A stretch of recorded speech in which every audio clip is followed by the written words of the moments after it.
श्री परमात्मने नमः।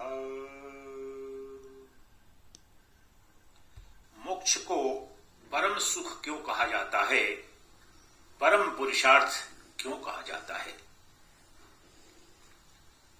मोक्ष सुख, क्योंकि मोक्ष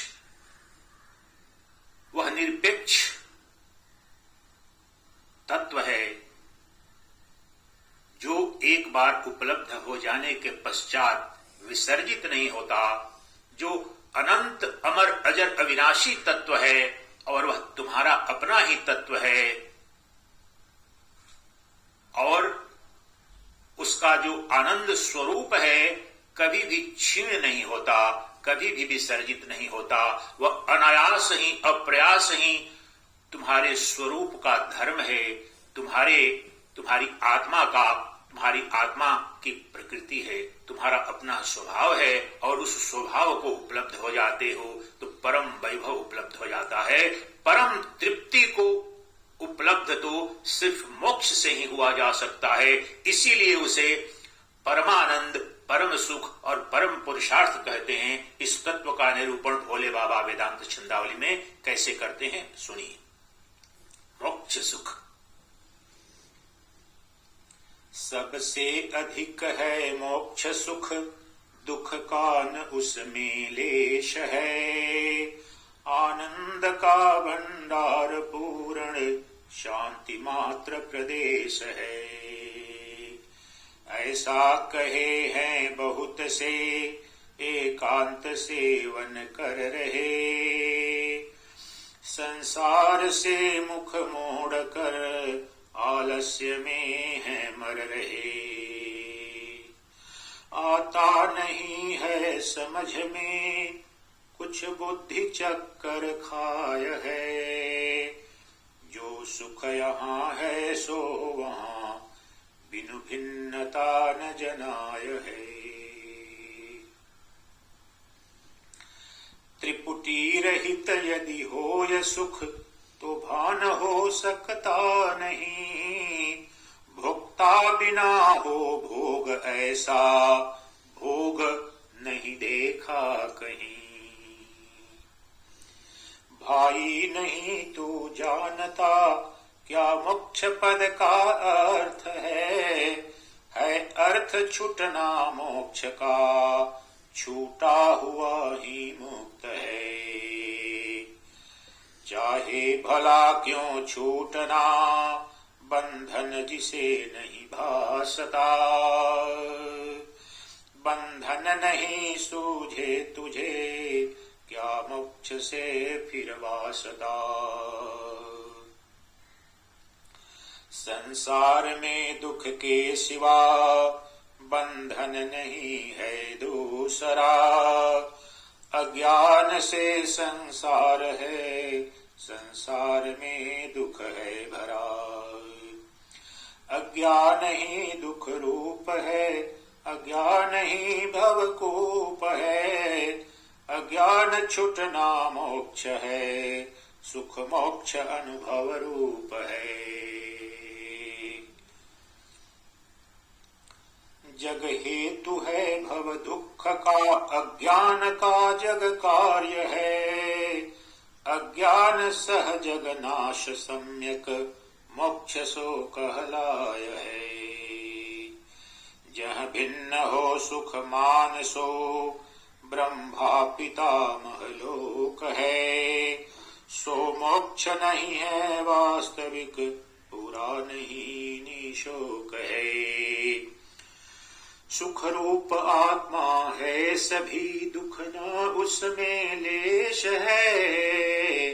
अज्ञान से छुपा गया, भासे इसी से क्लेश है। अत्यंत दुख का नाश हो, दुख हो न तीनों काल में। सो मोक्ष ही सुख रूप है, सम एक रस हर हाल में। सुख चाहते हैं सर्व, दुखा भाव को सुख मानते। सुख जानते हैं जगत का, संपूर्ण सुख नहीं जानते। दुख से मिला सुख भासता, इससे जगत दुख रूप है मोक्ष सुख का पूर्ण सागर, नित्य चित सुख रूप है। मोक्ष सुख का पूर्ण सागर है, अक्षय अनंत अथाह भंडार है, इसीलिए उसे परमानंद कहते हैं। नित्य है, क्षणभंगुर नहीं है, वह नित्य है। इंद्रिय भोग तो अनित्य है, क्षण भर भोगा, जब विषय वस्तु का संपर्क हुआ तो क्षणिक सुख मिला और पुनः तिरोहित हो गया क्षण भर के पश्चात। परंतु जो मोक्ष का सुख है वह नित्य सुख है और आनंद का अनंत महासागर है निर्विषय सुख निंद का, आनंद में प्रतिबिंब सो, है मोक्ष सुख अक्षय स्वयं ही, सिद्ध चिद घन बिंब सो।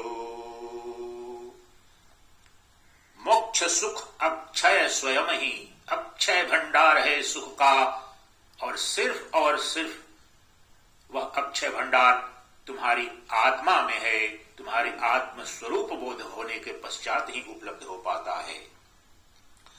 अज्ञानया प्रतिबिंब से नहीं निर्विकल्प मिला हुआ, सुख मात्र केवल मोक्ष भोला है नहीं कल्पा हुआ, सुख मात्र केवल मोक्ष भोला है नहीं कल्पा हुआ। जो जागतिक सांसारिक इंद्रिय सुख हैं, जो भोग हैं, वे सब के सब काल्पनिक हैं, स्वप्नवत हैं, आभास मात्र हैं। वास्तविक सुख, परम सुख तो तुम्हारी आत्मा का है, तुम्हारी आत्मा का धर्म है, तुम्हारी आत्मा का स्वरूप है। तुम्हारा निज का स्वरूप वास्तविक सुख प्रदान करता है। बाकी जो इंद्रिय भोग हैं, विषयों के भोग हैं, सबके सब क्षणभंगुर प्रतीति आभास मात्र हैं, स्वप्नवत है। स्वप्न टूटते ही तिरोहित हो जाते हैं, विसर्जित हो जाते हैं। इसीलिए मोक्ष को परमानंद, परम सुख कहा गया, परम पुरुषार्थ कहा गया। और ये गैरिक वस्त्र धारण करने की जो सनातन धर्म में जो मानव इतिहास की अद्भुत परंपरा है, उसी मोक्ष को उपलब्ध होने की यह महाविद्या है, महाविज्ञान है। ये सबसे बड़ा खेद का विषय है कि जब कोई संकल्प लेता है निवृत्ति मार्ग का, संन्यास मार्ग पर चलने का, तो उसके सगे संबंधी, परिवार वाले, मित्र, बंधु, अधिकांश लोग दुख मनाते हैं, शोक जताते हैं, क्योंकि अभी भी अज्ञान के कारण ऐसी मान्यता है कि जो सन्यासी बन रहा है, जो गैरिक वस्त्र धारण कर रहा है, किसी दुख के मार्ग का अनुगमन कर रहा है। ये महाविद्या है, महाअज्ञान है। मैंने सन्यास लेने के पश्चात पूर्ण उद्घोष किया था कि मैंने कुछ भी त्याग नहीं किया है, मैंने महाभोग का संकल्प किया है। यह संसार का जो क्षुद्र भोग है, इंद्रिय भोग है, इसकी निस्सारता को जान ली, इसमें तो सुख है ही नहीं। तो मैं सन्यास कुछ त्याग करने के लिए नहीं, त्याग सिर्फ अज्ञान का किया, भ्रम का किया, मोह का किया। मैं तो सुख से महासुख की ओर और भोग से महाभोग की ओर मेरी ये यात्रा है। तो सन्यास जो है, ऐसा भ्रम न पालें कि सन्यासी दुख मार्गी है, दुख की खोज में है। ब्रह्मांड का कोई भी प्राणी, छोटे से छोटे कीड़े मकोड़े से लेकर देवदनुज तक भी कोई दुख नहीं चाहता, सबके सब सुख की ही खोज में है। परंतु वास्तविक सुख है कहां, सुख का अक्षय भंडार है कहां, इसकी जो खोज करता है, इसकी जिसे भूख और प्यास लग जाती है, उसे मुमुक्षु कहते हैं, उसे सन्यासी कहते हैं, उसे यति कहते हैं, उसे योगी कहते हैं। और उस परम पुरुषार्थ को ही वैदिक संस्कृति में, सनातन धर्म में परम वैभव कहा गया, परम ऐश्वर्य, परम सिद्धि और परम सफलता कहा गया। क्योंकि उसे उपलब्ध हुए बिना परम तृप्ति को प्राप्त नहीं हो सकते। युगों युगों तक अपनी वासनाओं की वासनाओं के प्रेत से प्रेरित होकर दुखों का ही भोग करने के लिए विवश होते रहोगे और सुख का स्पर्श तक न हो पाएगा। इसलिए मोक्ष एकमात्र वह तत्व है, वह स्थिति है, वह उपलब्धि है जहां पर आप उसको उपलब्ध होने के बाद कृतकृत्य हो जाते हैं, धन्य हो जाते हैं, परम तृप्ति को उपलब्ध हो जाते हैं। चिदानंद रूप शिवोहम शिवो